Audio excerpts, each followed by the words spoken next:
from the BBC World Service. Let's talk about a young entrepreneur now, young African entrepreneur, young Cameroonian to be precise, who set up a new initiative to help women get access to low-interest loans. He's called Joybert Javnyuy, and he joins us now from Bamenda. Joybert, welcome to Newsday. Good to talk to you. Is there a problem with women getting access to low-interest loans in Cameroon? Just tell us a bit more about that. It is really a kind of an idea that we decided to leverage on the mobile technology in order to have women and rural young people have access to microcredit services and learning services.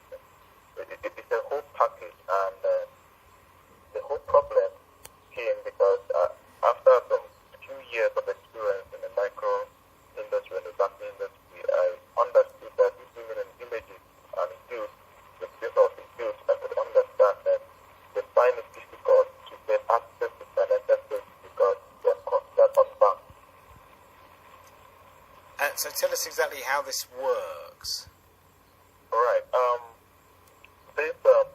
We get into villages. Currently, we're in 3 villages, and we meet the women and the youth, and we try to mobilize them, we try to train them, we try to empower them. It's like a value process.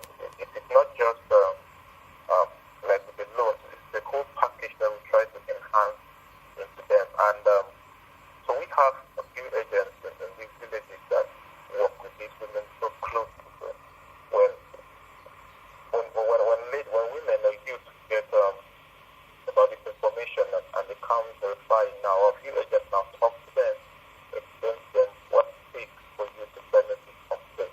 And remember that the main objective of this is to have as a contact on bank to bank, since the access to the mobile phones actually increased, and there is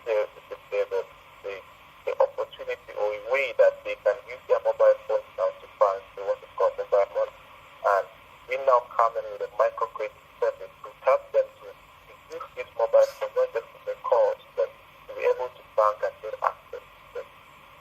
All right, many thanks, Joybert. We're going to have to leave it there because of the quality of the line. Rural women turn their mobile phone numbers into bank account numbers, and as part of the process, it gives them access to low-interest loans. Well, the man behind this is Joybert Javnyuy, and a social entrepreneur he is. He joins us now from Bamenda in Cameroon. Welcome to Newsday. It's a great idea. Why is it women specifically that need this help? Well, women, especially in villages across the Central African region and in Cameroon in particular, have greatly been considered unbanked because, to get access to bank accounts, first of all, is now very expensive for women in rural areas. Like, for example, imagine a woman who gets loans from us for 5,000 francs or 10,000 francs. That's averagely $8 or $16, and they used to start a business. But just open an account is very expensive for these village women or young people in villages to actually afford. So that's... And exactly, I mean, it's an expensive business, it's access, so you're giving people this lifeline to set up and be independent and turn their bright ideas into reality. How many people have taken you up on it so far? Currently, we have been able to reach out to 65 plus women already in 3 villages. And as I indicated earlier, it's a whole process. So you don't just get a loan. We get train you because some rural women venture into small businesses, so they get training in small business management. Some women want to improve on the agricultural produce, so they get trained in modern agricultural techniques and all of that. So you go through a process so that we minimize the risk of losing money, so that when you get the loans, you're able to utilize this well because they already have the skills to actually do so. Yes, so you're not only giving them the money, you're giving them the means by which they can carry on earning money in years to come. And what kind of projects are we talking about here? What kind of things do they want the money for? A good number of them use the money to start small businesses because since you know, in a village, you cannot just depend just on farm produce. Some will take 3 months to get ready, 6 months, and all of that. So we try to teach them to diversify. So some of them now get into small businesses where they can even travel to major towns around the villages, buy provisions, and come and sell within the village. And then when they are going back to town, they can buy some farm produce from the town, and then they go sell in this from the village and sell it in these towns.